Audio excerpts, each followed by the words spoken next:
চলো একটু গভীরে যাওয়া যাক। একবার ভাবো তো সেই অনুভূতির কথা।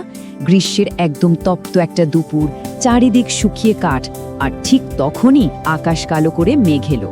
বৃষ্টির প্রথম ফোঁটা মাটিতে পড়ার সাথে সাথেই নাকে ভেসে আসে এক অদ্ভুত সুন্দর সুবাস। অথবা ধরো গঙ্গা, পদ্মা বা মেঘনার মতো কোনো নদীর পাড় ধরে হাঁটছ, হঠাৎ করে নাকে এলো সেই আর্দ্র সতেজ মাটির গন্ধ। এই গন্ধগুলোর সাথে আমাদের সবারই কিন্তু গভীর স্মৃতি জড়িয়ে আছে। কিন্তু একবারও কি ভেবে দেখেছ এই গন্ধের আসল উৎসটা ঠিক কি? আর ঠিক এখানেই সবচেয়ে বড় রহস্যটা লুকিয়ে আছে। বেশিরভাগ মানুষই অবচেতনভাবে মনে করে নদীর পাড়ে বা বৃষ্টির সময় যে গন্ধটা আমরা পাই সেটা বোধহয় জলেরই নিজস্ব গন্ধ, তাই না? কিন্তু এটা একটা বিশাল ভুল ধারণা। বিজ্ঞান বলছে বিশুদ্ধ জলের আসলে নিজস্ব কোনো গন্ধই নেই। জল সম্পূর্ণভাবে গন্ধহীন। তাহলে প্রশ্ন জাগে, জল যদি গন্ধহীনই হয় তবে নদী বা বৃষ্টির সময় এই তীব্র সতেজ সুবাসটা কোথা থেকে আসছে? 1 নম্বর পর্ব, বিজ্ঞানের উত্তর, জিওসমিন। এই প্রশ্নের উত্তর খুঁজতে গেলে আমাদের রসায়ন আর অণুজীব বিজ্ঞানের এক দারুণ রোমাঞ্চকর জগতে ঢুকতে হবে। কাদা আর জলের গভীরে লুকিয়ে থাকা আসল অপরাধীটা কে জানো? বিজ্ঞান আমাদের সেই উত্তরের সন্ধান দিয়েছে, যার নাম জিওসমিন। বৈজ্ঞানিক ভাষায় একে ইররেগুলার সেস্কিউ টারপেনোর বলে। নামটা একটু খটমটে শোনালেও এর পেছনের অর্থটা কিন্তু খুব চমৎকার। প্রাচীন গ্রিক শব্দ জিও মানে মাটি আর অসমিন মানে গন্ধ, দুটো মিলে তৈরি হয়েছে জিওসমিন, আক্ষরিক অর্থেই মাটির গন্ধ। 1965 সালে বিজ্ঞানীরা প্রথম এই নামটা ব্যবহার করেন। এখন কারা এই জিওসমিন তৈরি করে জানলে তুমি সত্যি অবাক হবে। এরা মূলত নদীর ভেজা মাটিতে থাকা এক বিশেষ ধরনের ব্যাকটেরিয়া, যাদের বলে অ্যাক্টিনোমাইসিস, বিশেষ করে স্ট্রেপ্টোমাইসিস ব্যাকটেরিয়া। এরা যখন মাটিতে থাকা জৈব পদার্থ পচিয়ে ফেলে তখন বাই প্রোডাক্ট হিসেবে এই জিওসমিন তৈরি হয়। আবার নদীর জলের ভেতরে থাকা নীল সবুজ শৈবাল বা সায়ানো ব্যাকটেরিয়াও সরাসরি এই জিওসমিন তৈরি করে। মানে খালি চোখে দেখা যায় না এমন কিছু ক্ষুদে কারিগর এই গন্ধের পেছনে কাজ করছে। তাহলে আমাদের এই গোয়েন্দা গল্পের প্রথম রহস্যটা কিন্তু পরিষ্কার। নদীর পাড়ে দাঁড়িয়ে আমরা বুক ভরে যে শ্বাস নিই আর মাটির সোদা গন্ধ পাই, সেটা মোটেও নদীর জলের গন্ধ নয়। সেটা হলো জলের ভেতরে এবং মাটিতে থাকা এই ক্ষুদ্রাতি ক্ষুদ্র অণুজীবগুলো তৈরি করা জিওসমিন, যা জলে মিশে বাতাসে ভেসে আমাদের নাক পর্যন্ত পৌঁছায়। 2 নম্বর পর্ব, মানুষের অবিশ্বাস্য ঘ্রাণ শক্তি। অণুজীবদের জগৎ থেকে এবার একটু মানুষের নিজেদের দিকে তাকানো যাক। এই জিওসমিনের সাথে আমাদের মানব দেহের সম্পর্কটা এতটাই অদ্ভুত যে শুনলে রীতিমতো চমকে যেতে হয়। সবচেয়ে গুরুত্বপূর্ণ পয়েন্টটা হলো আমরা বাতাসে জিওসমিন শনাক্ত করতে পারি মাত্র 5 পার্টস পার ট্রিলিয়ন ঘনত্বে। বিষয়টা একটু সহজ করে বলি, 1 ট্রিলিয়ন মানে 1 লাখ কোটি। বাতাসে 1 লাখ কোটি অন্য অণুর মাঝে যদি মাত্র 5টি জিওসমিনের অণুও ভেসে থাকে, আমাদের নাক ঠিক সেটা ধরে ফেলবে। ভাবা যায়?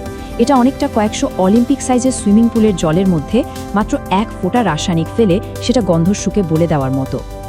এই ক্ষমতাটা আসলে কতটা ভয়ঙ্কর লেভেলের তা একটা সাধারণ তুলনা করলেই বুঝবে। আমরা তো সবাই জানি যে হাঙর সমুদ্রের জলে মাইলের পর মাইল দূর থেকে রক্তের গন্ধ পায়, তাই না? কিন্তু শুনলে অবাক হবে, জিওসমিনের প্রতি মানুষের নাকের এই সংবেদনশীলতা রক্তের প্রতি হাঙরের সংবেদনশীলতার চেয়েও প্রায় 2 লক্ষ গুণ বেশি শক্তিশালী। হ্যাঁ, ঠিকই শুনছ।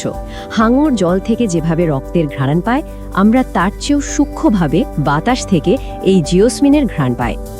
এখন স্বাভাবিকভাবেই মনের মধ্যে একটা বিরাট প্রশ্ন জাগে, কেন?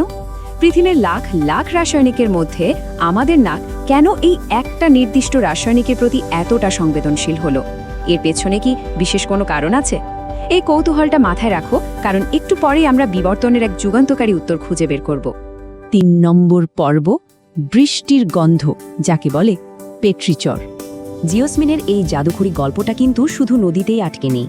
পৃথিবীর সবচেয়ে বিখ্যাত আরেকটা গন্ধের সাথে এর সরাসরি সম্পর্ক আছে, আর তা হলো বৃষ্টির প্রথম ফোঁটার গন্ধ।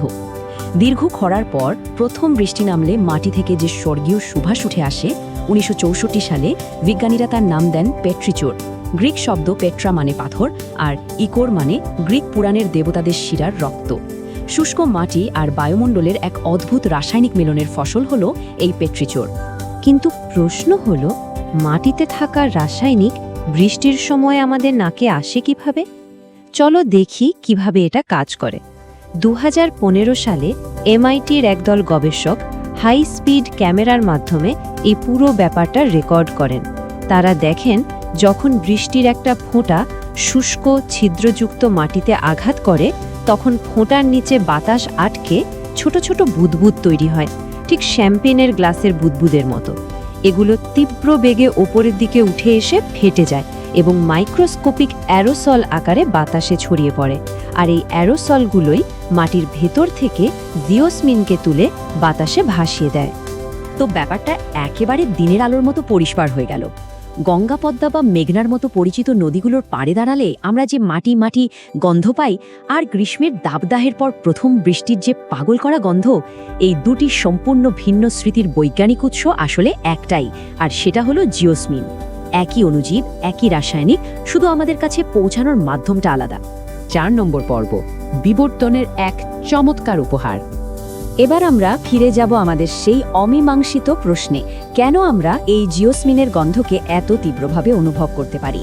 বিজ্ঞানীরা বলেন মানুষ সম্ভবত বৃষ্টির গন্ধের প্রতি আকৃষ্ট হতে শিখেছে, কারণ এটি খরার অবসান এবং বিশুদ্ধ জলের উপস্থিতির সংকেত দিত।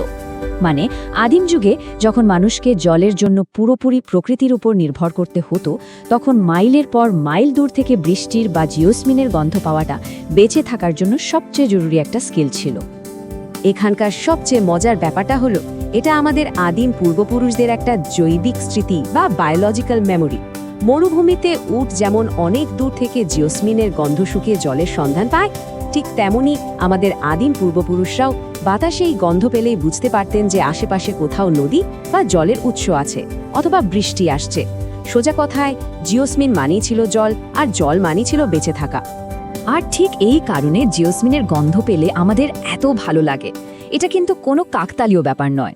আমাদের মস্তিষ্ক বিবর্তনের ধারায় হাজার হাজার বছর ধরে প্রোগ্রামড হয়েছে এই গন্ধটাকে একটা পুরস্কার বা পজিটিভ সিগন্যাল হিসেবে গ্রহণ করার জন্য।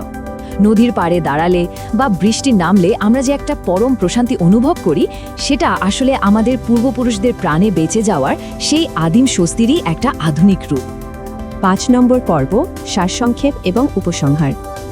আমরা আমাদের এই চমৎকার ব্যাখ্যামূলক আয়োজনের একেবারে শেষ প্রান্তে চলে এসেছি। চলো পুরো জার্নিটা একবার চট করে রিক্যাপ করে নেই। মূলত 3 ধাপে পুরো বিষয়টা ঘটে। প্রথমত, মাটিতে বা নদীর জলে থাকা ব্যাকটেরিয়া আর শৈবাল জিওসমিন তৈরি করে। দ্বিতীয়ত, নদীর স্রোত বা বৃষ্টির ফোঁটা স্প্ল্যাশ অ্যারোসেলাইজেশন প্রক্রিয়ায় সেটাকে বাতাসে ছড়িয়ে দেয়। এবং সবশেষে আমাদের অসম্ভব সংবেদনশীল মানব মস্তিষ্ক সেই গন্ধটাকে শনাক্ত করে আমাদের মনকে আনন্দে ভরিয়ে দেয়, কারণ বিবর্তনের ইতিহাসে এটাই আমাদের বেঁচে থাকার সিগন্যাল। নদীর পাড়ে সেই শান্তিময় গন্ধের পেছনের এই অসাধারণ বিজ্ঞানটা জানার পর এখন তোমার কি মনে হচ্ছে? তোমার শৈশবের স্মৃতি জড়ানো কোন নদীর গন্ধ সবচেয়ে বেশি মনে পড়ে? আমাদের কমেন্ট বক্সে অবশ্যই জানাও। আর হ্যাঁ, এরকম আরও দারুণ সব ব্যাখ্যামূলক কন্টেন্ট দেখতে চ্যানেলটি সাবস্ক্রাইব করতে একদম ভুলবে না।